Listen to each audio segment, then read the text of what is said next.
Dernière nouvelle concernant le frère de Camila, et Jazz revient sur ses crises de couple et la dernière saison de la JLC.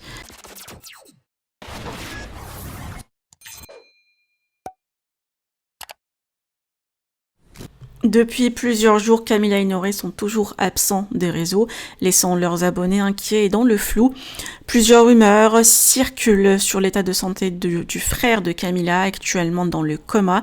Certains vont jusqu'à parler de mort cérébrale ou de décès, mais à ce stade, rien n'a été confirmé. C'est uniquement des spéculations.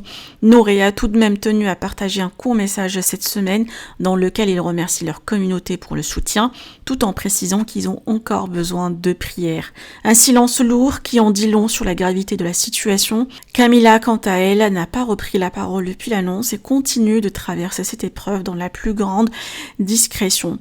Pendant ce temps, la JLC Family fait son grand retour avec la saison 7 et le succès est au rendez-vous. Jazz et Laurent ont choisi d'être totalement transparents cette année. Le couple revient sur les nombreuses crises qu'ils ont traversées, mais aussi sur un drame personnel bouleversant, le suicide du père de Laurent, un événement qui l'a profondément marqué. Jazz explique qu'ils ont décidé de se redonner une ultime chance, non pas uniquement pour eux, mais surtout pour leurs enfants, et visiblement cela a fonctionné.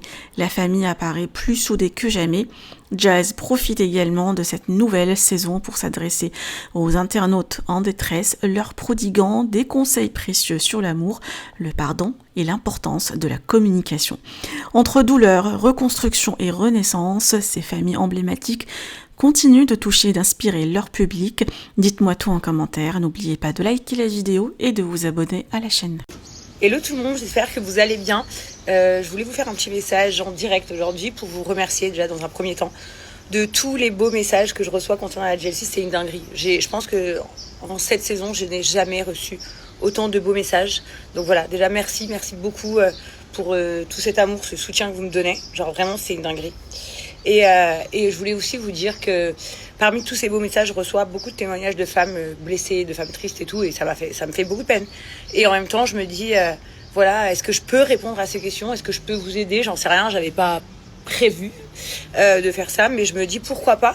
Je reçois beaucoup de messages de femmes mariées ou pas, ou juste en couple, qui me demandent comment t'as fait à surmonter ça, comment t'as fait à pardonner ça, comment t'as fait à être heureuse, comment on fait en fait quand il y a des blessures à rester.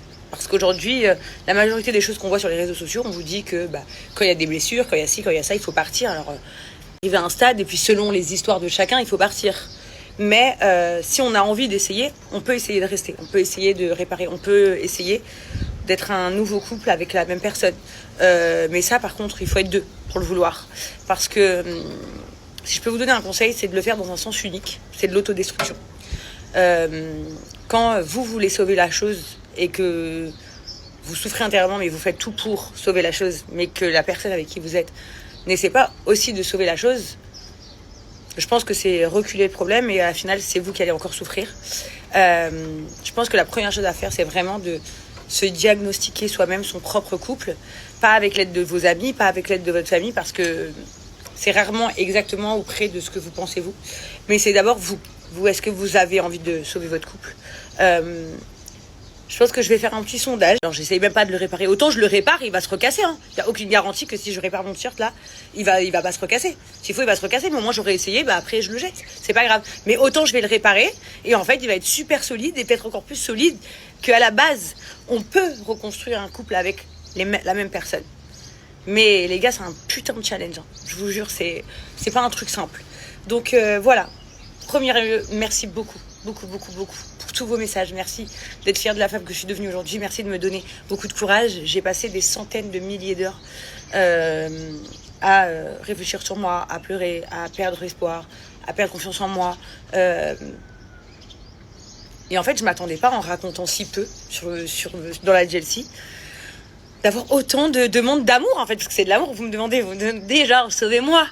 Donc, je vais voir ce que je peux faire, les meufs. Je vais réfléchir.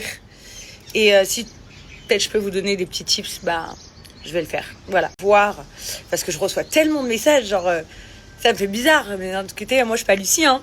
Mais si je peux vous aider de mon expérience à moi, à trouver les bonnes réponses au fond de vous, et peut-être vous donner les solutions pour réussir, bah pourquoi pas en fait. C'était pas un projet dans ma vie de faire ça, mais si je peux le faire, si je peux vous aider, si je peux vous montrer autre chose que toutes ces vidéos où on parle de il faut ça, enfin tout le monde en fait on est dans une génération de ah mon t-shirt il est abîmé, vas-y je le tège,